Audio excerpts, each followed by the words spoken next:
এটাতে আপনি সরাসরি ইনভেস্ট করতে পারবেন না। এগুলাকে আমরা মিলিটারি ল্যাঙ্গুয়েজে বলি দেয়ার আর ফিউ ফিজিক্যাল অ্যাডভান্টেজেস যেগুলো ব্লেসড আল্লাহ ওদেরকে দিছে। বাংলাদেশে কি দিছে?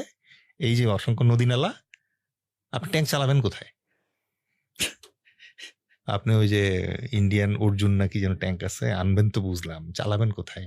আরে ডিকে পালিদার নিজের বই লিখে গেছে যে বর্ষাকালে যদি আসে তাহলে হাইওয়েতে ট্যাঙ্ক রাখা ছাড়া উপায় নেই। আর হাইওয়েতে ট্যাঙ্ক রাখা মানে হচ্ছে আপনি এনিমি এয়ারফোর্সের মনে করেন যে সিটিং ডাক দিচ্ছেন মারার জন্য, বুঝেন নাই? আচ্ছা, 1971 সালে ওনারা আসছিলেন বলে ওনারা ভাইবে নিয়েছেন যে আমরা বারবার দাওয়াত দিয়ে নিয়ে আসবো। 1971 সালে তো দাওয়াত দিয়ে আনছিলাম, তাই না? You will not believe, Indian tank নদী ক্রস করতে পারতেছে না, বাংলাদেশের লোক 7 পার করে দিচ্ছে নৌকা দিয়ে চারিদিক। মানে দেয়ার ওয়ার এমপিভিএস ট্যাঙ্ক, বাট এমপিভিএস ট্যাঙ্কেরও একটা লিমিটেশন থাকে। এখন বাঙালি এত উৎসাহী, তারা তো জন্ম থেকে সাঁতার জানে, তারা ধরেন হাজার হাজার ঝাঁপায় পড়ছে রশি দিয়ে ধরে ধরে ধরে ধরে, যেই ট্যাঙ্ক 3 ঘন্টায় পার হওয়ার কথা ওটা 30 মিনিটে পার করে দিচ্ছে। পাকিস্তান বাহিনী রেডি হওয়ার আগে মনে করেন যে ট্যাঙ্ক এসে হাজির হয়ে গেছে ব্যাটলফিল্ডে। এটা সম্ভব হয়েছে তখন আমরা সাপোর্ট করছি বলে, তাই তো? আর এবার যদি আসে তাহলে কি হবে? হোটেল ক্যালিফোর্নিয়া, হোটেল ক্যালিফোর্নিয়াতে একটা লিরিক আছে না, you can always check out, you can always check out but you can never leave. Welcome to the hotel আপনি ক্যালিফোর্নিয়া। চেক আউট করতে পারবেন কিন্তু যাবেন কেমনে এই দেশ ছেড়ে? আপনি তো ঢুকতে পারবেন, বেরোতে তো আর পারবেন কেন না। কেন কেন বেরোতে পারবে না? আপনার ট্যাঙ্ক আটকে যাচ্ছে, আপনার মনে করেন যে যা আনতেছেন সব তো বকডাউন হয়ে যাবে।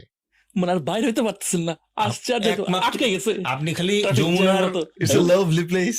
ইয়েস, আপনি যমুনা নদীর ওই পারেই তো একটু নড়াচড়া করতে পারবেন, কারণ ওইটা হচ্ছে আমাদের উত্তরবঙ্গ, ওইটা একটু ফ্ল্যাট। তারপরে যত এদিকে আসবেন তত দুশ্চিন্তা।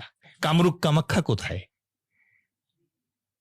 কামরূপ কামাখ্যা হচ্ছে হ্যাঁ, এখন সিলেটের ওই পাশের যে এরিয়াটা আছে, হ্যাঁ, হ্যাঁ। এইটার ঐতিহাসিকভাবে কামরূপ কামাখ্যা বলে। কামাখ্যা। ও তো মানে এইখানকার ভৌগোলিক মানে পরিবেশের জন্ম থেকেই রহস্যময় এলাকা এটা। So you will not be. So আমি এটা বলবো না যে we are going to fight India or something like that. No, we need not. মানে আপনি একটা জিনিস লক্ষ্য করছেন, আমরা আমাদেরকে অলওয়েজ বলি we are A riverine country, right? Riverine country. তো আমার এক নরওয়েজিয়ান ফ্রেন্ড ছিল, রিচার্ড, তো ওর সাথে ইভেন্ট মিশনে হয়ে যায়। তো বললো ম্যাপ দেখছে, ম্যাপ দেখে বললো এটা বাংলাদেশ।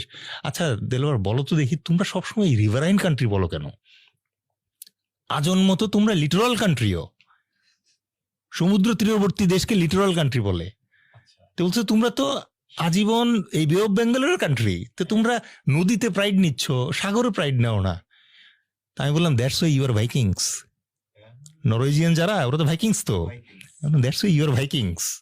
বাট আমরা আসলে আল্লাহ আমাদেরকে এত দিছে